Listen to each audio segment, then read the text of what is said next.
ನಮಸ್ಕಾರ ನನ್ನ ಪ್ರೀತಿಯ ವೀಕ್ಷಕರಿಗೆಲ್ಲ. ಇವತ್ತಿನ ವಿಡಿಯೋದಲ್ಲಿ ಮಾವಿನಕಾಯಿ ಉಪ್ಪಿನಕಾಯಿನ ಹೇಗೆ ಹಾಕೋದು ಅಂತ ತೋರಿಸ್ತಾ ಇದ್ದೀನಿ. ಈ ವಿಧಾನದಲ್ಲಿ ಉಪ್ಪಿನಕಾಯಿ ಹಾಕಿದರೆ 1 ರಿಂದ 2 ವರ್ಷದವರೆಗೂ ಇಟ್ಕೊಂಡು ತಿನ್ಬೋದು. ತುಂಬಾ ಚೆನ್ನಾಗಿರುತ್ತೆ, ಹಾಗೆ ಬೇಗ ಕೆಡೋದಿಲ್ಲ. ಸೊ ಬನ್ನಿ ಹಾಗಾದರೆ ಮಾವಿನಕಾಯಿ ಉಪ್ಪಿನಕಾಯಿನ ಹೇಗೆ ಹಾಕೋದು ಅಂತ ನೋಡೋಣ. ನಾವಿಲ್ಲಿ 10 kgಯಷ್ಟು ಮಾವಿನಕಾಯಿ ಉಪ್ಪಿನಕಾಯಿನ ಹಾಕ್ತಾ ಇರೋದು. ಸೊ ಫಸ್ಟು ಮಾವಿನಕಾಯಿನ ಚೆನ್ನಾಗಿ ನೀರಲ್ಲಿ ತೊಳ್ಕೊಳ್ಬೇಕು. ಸೊ ತೋರಿಸ್ತಾ ಇದ್ದೀನಿ ಅಲ್ವಾ ವಿಡಿಯೋದಲ್ಲಿ, ಇದೇ ಥರ ಮಾವಿನಕಾಯಿಯನ್ನು ಚೆನ್ನಾಗಿ ತೊಳೆದ್ಬಿಟ್ಟು ಎತ್ತಿಟ್ಕೊಂಡು ಈ ರೀತಿ ಒಣ ಬಟ್ಟೆನಲ್ಲಿ ಒರೆಸ್ಕೊಳ್ಬೇಕು. ಸೊ ಮಾವಿನಕಾಯಿ ಉಪ್ಪಿನಕಾಯಿ ಹಾಕುವಾಗ ಮಾವಿನಕಾಯಿಯಲ್ಲಿ ನೀರಿನ ಅಂಶ ಅನ್ನೋದು ಇರಬಾರ್ದು. ನೋಡಿ, ಈ ರೀತಿ ಎಲ್ಲ ಮಾವಿನಕಾಯಿನೂ ಕೂಡ ನೀರಿನಲ್ಲಿ ತೊಳೆದ್ಬಿಟ್ಟು ಒಣ ಬಟ್ಟೆನಲ್ಲಿ ಒರೆಸಿ ಇಟ್ಕೊಂಡಿದ್ದೀವಿ. ಈಗ ಮಾವಿನಕಾಯಿಯನ್ನು ಕಟ್ ಮಾಡ್ಕೊಳ್ಬೇಕು. ಸೊ ವಿಡಿಯೋದಲ್ಲಿ ತೋರಿಸ್ತಾ ಇದ್ದೀವಿ ಅಲ್ವಾ, ಇದೇ ರೀತಿ ಉದ್ದವಾಗಿ ಕಟ್ ಮಾಡ್ಕೊಳ್ಬೇಕು. ಸೊ ಇದೇ ಥರ ಎಲ್ಲ ಮಾವಿನಕಾಯಿನೂ ಕೂಡ ಕಟ್ ಮಾಡ್ಕೊಳ್ಬೇಕು. ಸೊ ಪೀಸಸ್ ಎಲ್ಲ ಚೆನ್ನಾಗಿ ಬರುತ್ತೆ. ಸೊ ಆದಷ್ಟು ಹುಳಿ ಮಾವಿನಕಾಯಿನ ತಗೊಂಡು ಉಪ್ಪಿನಕಾಯಿನ ಹಾಕಬೇಕು, ಆವಾಗ ಜಾಸ್ತಿ ದಿನ ಬರುತ್ತೆ. ಸೊ ನೋಡಿ, ಎಲ್ಲ ಮಾವಿನಕಾಯಿನೂ ಕೂಡ ಹಚ್ಕೊಂಡ್ಬಿಟ್ಟು ಒಂದು ದೊಡ್ಡ ಟಬ್ಗೆ ಹಾಕ್ಕೊಂಡಿದ್ದೀವಿ. ಸೊ ಉಪ್ಪು ಹಾಕ್ಬಿಟ್ಟು ಮಿಕ್ಸ್ ಮಾಡಬೇಕು. ಸೊ ನಾವಿಲ್ಲಿ ಅರ್ಧ kgಯಷ್ಟು ಉಪ್ಪನ್ನು ಹಾಕ್ತಾಯಿದ್ದೀವಿ, ಹಳ್ಳುಪ್ಪು. ಸೊ ಉಪ್ಪು ನಿಮಗೆ ಎಷ್ಟು ಬೇಕೋ ನೋಡಿಕೊಂಡು ಹಾಕ್ಕೊಳ್ಳಿ. ಉಪ್ಪಿನಕಾಯಿಗೆ ಉಪ್ಪು ಜಾಸ್ತಿ ಹಾಕೋದ್ರಿಂದ ಬೇಗ ಕೆಡೋದಿಲ್ಲ. ಸೊ ಜಾಸ್ತಿ ದಿನ ಇಟ್ಕೊಳ್ಬೋದು. ಸೊ ಉಪ್ಪು ಹಾಕ್ಬಿಟ್ಟು ನೋಡಿ, ನಾನು ಮಿಕ್ಸ್ ಮಾಡಿ ತೋರಿಸ್ತಾ ಇದ್ದೀನಿ ಅಲ್ವಾ, ಇದೇ ಥರ ಮಿಕ್ಸ್ ಮಾಡ್ಕೊಳ್ಬೇಕು. ಸೊ ಚೆನ್ನಾಗಿ ಎಲ್ಲ ಮಾವಿನಕಾಯಿಗೂ ಉಪ್ಪು ಮಿಕ್ಸ್ ಆದಮೇಲೆ ನಾವು ಬಾಕ್ಸಲ್ಲಿ ಹಾಕಿಬಿಟ್ಟು ಇಡಬೇಕು. ನೋಡಿ, ಮಾವಿನಕಾಯಿಗೆ ಉಪ್ಪು ಹಾಕಿ ಮಿಕ್ಸ್ ಮಾಡಿದಾದಮೇಲೆ ಒಂದು ಪ್ಲಾಸ್ಟಿಕ್ ಬಾಕ್ಸ್ಗೆ ಹಾಕಿ ಇಡ್ತಾ ಇದ್ದೀವಿ. ಸೊ ಈ ಪ್ಲಾಸ್ಟಿಕ್ ಬಾಕ್ಸಲ್ಲಿ 3 ದಿನ ನೆನಿಬೇಕು ಉಪ್ಪಲ್ಲಿ ಚೆನ್ನಾಗಿ ಮಾವಿನಕಾಯಿ. ಸೊ ಅವಾಗ ಮಾವಿನಕಾಯಿಗೆ ಚೆನ್ನಾಗಿ ಉಪ್ಪು ಹಿಡಿಯುತ್ತೆ. ಸೊ ನೋಡಿ, ಈಗ ಎಲ್ಲ ಮಾವಿನಕಾಯಿನೂ ಕೂಡ ಹಾಕಿಬಿಟ್ಟು ನಾನು ನೆನೆಯೋದಕ್ಕೆ ಬಿಡ್ತಾ ಇದ್ದೀನಿ. ಸೊ ಉಪ್ಪು ಹಾಕಿರೋದ್ರಿಂದ ಸ್ವಲ್ಪ ನೀರು ಬಿಟ್ಕೊಳ್ಳುತ್ತೆ ಮಾವಿನಕಾಯಿಯಲ್ಲಿ. ಸೊ ನೋಡಿ, ಈ ಥರ ಎಲ್ಲ ಮಿಕ್ಸ್ ಮಾಡಿಬಿಟ್ಟು ಒಂದು ಬಾಕ್ಸ್ ಮುಚ್ಚಳ ಮುಚ್ಚಿಬಿಟ್ಟು 3 ದಿನ ನೆನಿಬೇಕು. ಸೊ ನೋಡಿ, 3 ದಿನ ನೆಂದ ಮೇಲೆ ನಾನು ತೋರಿಸ್ತಾ ಇದ್ದೀನಿ. ಸೊ ನೋಡಿ, ಚೆನ್ನಾಗಿ ನೆನ್ಕೊಂಡಿದೆ 3 ದಿನ ಉಪ್ಪು ನೀರಲ್ಲಿ. ಸೊ ಮಾವಿನಕಾಯಿ ಎಲ್ಲ ನೀರು ಬಿಟ್ಕೊಂಡ್ಬಿಟ್ಟಿದೆ ಉಪ್ಪು ಹಾಕಿರೋದ್ರಿಂದ. ಸೊ ಇದನ್ನು ನಾವು ಒಣಗಿಸ್ಕೊಳ್ಬೇಕು. ಸೊ ಈಗ ಒಂದು ಸ್ಟ್ರೈನರ್ಗೆ ಹಾಕ್ಬಿಟ್ಟು ನೀರನ್ನೆಲ್ಲ ಶೋಧಿಸ್ಕೊಂಡು ಮಾವಿನಕಾಯಿಯನ್ನು ಒಣಗಿಸ್ಕೊಳ್ಬೇಕು. ಸ್ಟ್ರೈನರ್ಗೆ ಹಾಕ್ಬಿಟ್ಟು ಒಂದು 5 ನಿಮಿಷ ಹಾಗೆ ಬಿಟ್ಟರೆ ನೀರೆಲ್ಲ ಇಳ್ಕೊಂಡಿರುತ್ತೆ. ಸೊ ನೀರೆಲ್ಲ ಇಳ್ಕೊಂಡಾದಮೇಲೆ ಈ ರೀತಿ ಒಂದು ಕಾಟನ್ ಬಟ್ಟೆ ಮೇಲೆ ಮಾವಿನಕಾಯಿಯನ್ನು ಬಿಸಿಲಿಗೆ ಒಣಗಿಸ್ಕೊಳ್ಬೇಕು.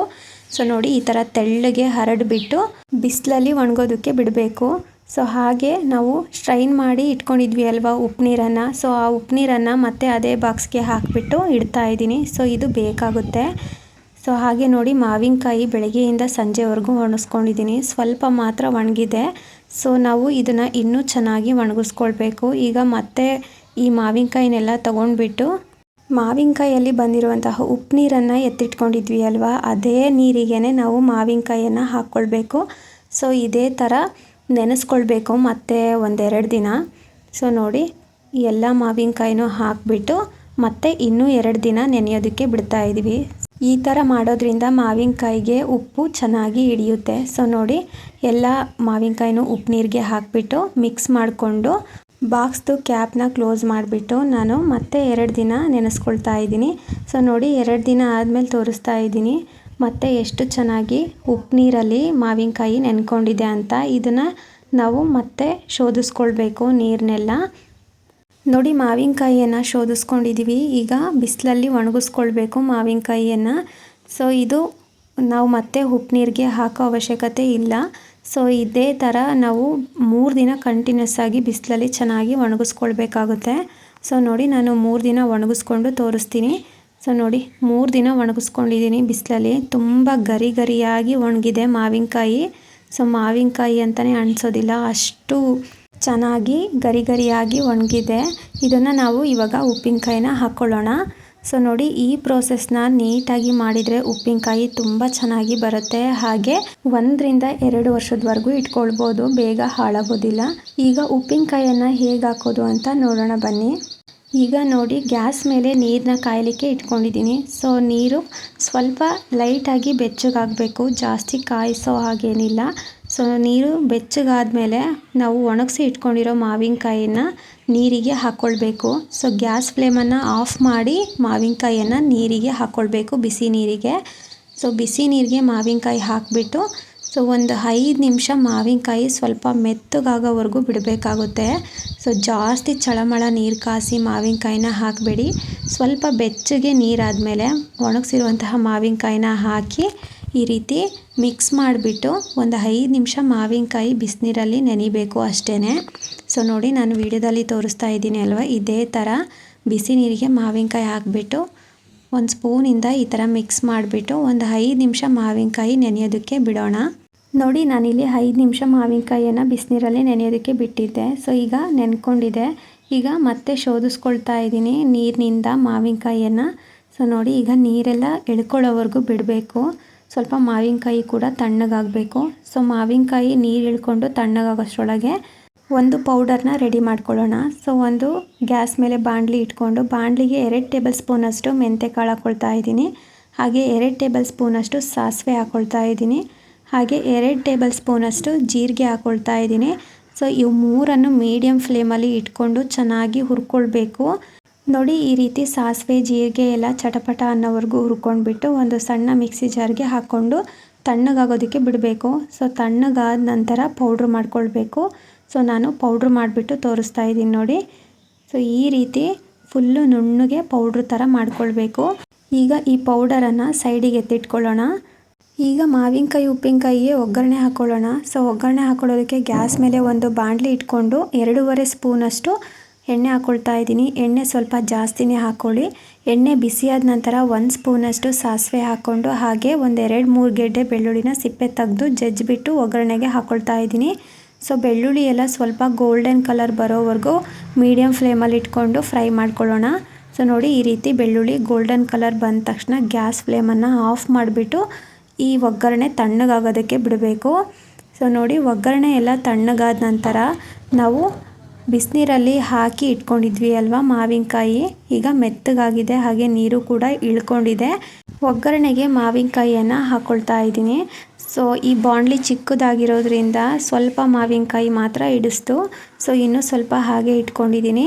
ಸೊ ಈ ಮಾವಿನಕಾಯಿಯನ್ನು ನಾವು ಒಗ್ಗರಣೆನಲ್ಲಿ ಸ್ವಲ್ಪ ಮಿಕ್ಸ್ ಮಾಡ್ಕೊಳ್ಬೇಕು.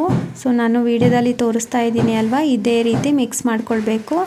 ನೋಡಿ, ಈ ರೀತಿ ಮಿಕ್ಸ್ ಮಾಡ್ಕೊಂಡಾದ್ಮೇಲೆ ನಾವು ಪೌಡ್ರ್ ಮಾಡಿ ಇಟ್ಕೊಂಡಿದ್ವಿ ಅಲ್ವಾ ಮೆಂತ್ಯ ಸಾಸಿವೆ ಜೀರಿಗೆ, ಆ ಪೌಡರನ್ನು ಹಾಕ್ಕೊಳ್ತಾ ಇದ್ದೀನಿ. ಹಾಗೆ 3 ಟೇಬಲ್ ಸ್ಪೂನಷ್ಟು ಖಾರದ ಪುಡಿ ಹಾಗೆ ಸ್ವಲ್ಪ ಬೆಲ್ಲ ಹಾಕ್ಕೊಂಡು ಮಿಕ್ಸ್ ಮಾಡ್ಕೊಳ್ತಾ ಇದ್ದೀನಿ.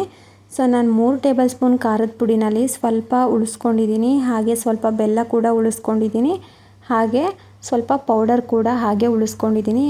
ಹಾಗೆ ಇನ್ನೊಂದು ಪಾತ್ರೆಗೆ ನಾನು ನೆನೆಸಿಟ್ಕೊಂಡಿರೋ ಮಾವಿನಕಾಯಿ ಹಾಗೆ ಇನ್ನೊಂದು ಸ್ವಲ್ಪ ಖಾರದ ಪುಡಿ, ಬೆಲ್ಲ ಹಾಗೆ ಮೆಂತ್ಯ ಸಾಸಿವೆ ಜೀರಿಗೆ ಪೌಡರ್ ಕೂಡ ಹಾಕ್ಕೊಂಡು ಮಿಕ್ಸ್ ಮಾಡ್ಕೊಳ್ತಾ ಇದ್ದೀನಿ. ಸೊ ನೋಡಿ, ಮಿಕ್ಸ್ ಮಾಡ್ಕೊಂಡಾದ್ಮೇಲೆ ಒಗ್ಗರಣೆನಲ್ಲಿ ಮಿಕ್ಸ್ ಮಾಡ್ಕೊಂಡಿರೋ ಮಾವಿನಕಾಯಿನೂ ಕೂಡ ಅದೇ ಪಾತ್ರೆಗೆ ಹಾಕಿಬಿಟ್ಟು ಮತ್ತೆ ನಾನು ನೀಟಾಗಿ ಮಿಕ್ಸ್ ಮಾಡ್ಕೊಳ್ತಾ ಇದ್ದೀನಿ. ಸೊ ನಾನು ಮುಂಚೆನೇ ದೊಡ್ಡ ಪಾತ್ರೆಗೆ ಹಾಕ್ಬಿಟ್ಟು ಮಿಕ್ಸ್ ಮಾಡಬೇಕಾಗಿತ್ತು. ಸೊ ನಾನು ಬಾಣಲಿನಲ್ಲೇ ಎಲ್ಲ ಮಾವಿನಕಾಯಿನೂ ಹಿಡಿಯುತ್ತೆ ಅಂದ್ಕೊಂಡು ಅದರಲ್ಲೇ ಹಾಕ್ಕೊಂಡೆ. ಸೊ ನೋಡಿ, ಎಲ್ಲ ಮಿಕ್ಸ್ ಮಾಡ್ಕೊಂಡಾದ್ಮೇಲೆ ನಾವು ಉಪ್ಪು ನೀರು ಮಾವಿನಕಾಯಿ ನೆನೆಸಿರೋದು ಎತ್ತಿಟ್ಕೊಂಡಿದ್ವಿ ಅಲ್ವಾ, ಸೊ ಆ ಉಪ್ಪು ನೀರನ್ನು ಹಾಕ್ಕೊಳ್ತಾ ಇದ್ದೀನಿ. ಸೊ ಉಪ್ಪಿನಕಾಯಿಗೆ ಆ ಉಪ್ಪು ನೀರೇ ಇಂಪಾರ್ಟೆಂಟು. ಸೊ ಅದನ್ನು ಹಾಕ್ಕೊಂಡ್ರೆ ಉಪ್ಪಿನಕಾಯಿ ಮೆತ್ತಗೆ ತುಂಬ ಚೆನ್ನಾಗಿರುತ್ತೆ, ಹಾಗೆ ಟೇಸ್ಟು ಕೂಡ ಇರುತ್ತೆ. ಸೊ ಆ ಉಪ್ಪು ನೀರನ್ನು ಹಾಕಿಬಿಟ್ಟು ಮತ್ತೆ ಚೆನ್ನಾಗಿ ಮಿಕ್ಸ್ ಮಾಡ್ಕೊಳ್ತಾ ಇದ್ದೀನಿ. ನೋಡಿ, ಮಿಕ್ಸ್ ಮಾಡ್ಕೊಂಡಾದ್ಮೇಲೆ 1 ಟೇಬಲ್ ಸ್ಪೂನಷ್ಟು ಅರಿಶಿನ ಪುಡಿ ಹಾಕ್ಕೊಳ್ತಾ ಇದ್ದೀನಿ. ಅರಿಶಿನ ಪುಡಿ ಹಾಕ್ಕೊಂಡಾದ್ಮೇಲೆ ಮತ್ತೆ ಮಿಕ್ಸ್ ಮಾಡ್ಕೊಳ್ತಾ ಇದ್ದೀನಿ ನೀಟಾಗಿ. ಸೊ ಎಲ್ಲ ಮಾವಿನಕಾಯಿಗೂ ಚೆನ್ನಾಗಿ ಉಪ್ಪು, ಖಾರ, ಬೆಲ್ಲ ಹಾಗೆ ಮೆಂತ್ಯ ಸಾಸಿವೆ ಜೀರಿಗೆ ಪೌಡರು ಎಲ್ಲ ನೀಟಾಗಿ ಮಿಕ್ಸ್ ಆಗಬೇಕು. ಸೊ ನೋಡಿ, ಎಲ್ಲ ಚೆನ್ನಾಗಿ ಮಿಕ್ಸ್ ಮಾಡ್ಕೊಂಡಿದ್ದೀನಿ. ಮಾವಿನಕಾಯಿ ಉಪ್ಪಿನಕಾಯಿ ರೆಡಿ ಆಗಿದೆ. ಸೊ ಇಷ್ಟೇ ಸಿಂಪಲಾಗಿ ಮಾವಿನಕಾಯಿ ಉಪ್ಪಿನಕಾಯಿನ ಮಾಡ್ಕೊಳ್ಬೋದು. ಸೊ ಈಗ ರೆಡಿಯಾಗಿರುವಂತಹ ಮಾವಿನಕಾಯಿ ಉಪ್ಪಿನಕಾಯಿನ ಒಂದು ಬಾಕ್ಸ್ಗೆ ಹಾಕಿ ಎತ್ತಿಟ್ಕೊಳ್ತಾ ಇದ್ದೀನಿ.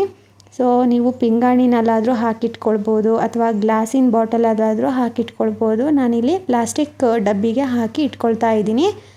ಸೊ ನಿಮಗೆ ಯಾವ್ದು ಇಷ್ಟ ಬರುತ್ತೋ ಅದರಲ್ಲಿ ಹಾಕಿ ಇಟ್ಕೊಳ್ಬೋದು. 1ರಿಂದ 2 ವರ್ಷದವರೆಗೂ ಅಥವಾ ಇನ್ನೂ ಜಾಸ್ತಿನೇ ಈ ಉಪ್ಪಿನಕಾಯಿನ ಇಟ್ಕೊಳ್ಬೋದು. ತುಂಬ ದಿನ ಇಟ್ಕೊಳ್ಬೋದು, ಬೇಗ ಕೆಡೋದಿಲ್ಲ.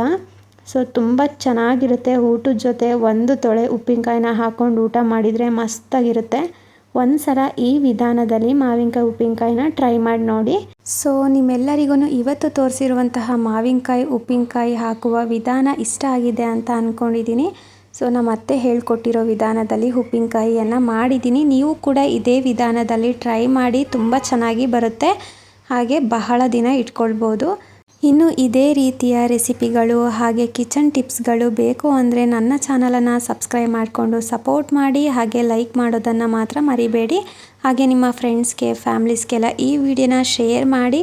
ನೀವು ಕೂಡ ಟ್ರೈ ಮಾಡಿ ಹೇಗಿತ್ತು ಅಂತ ಕಮೆಂಟ್ ಮಾಡಿ ತಿಳಿಸಿ. Thank you for watching.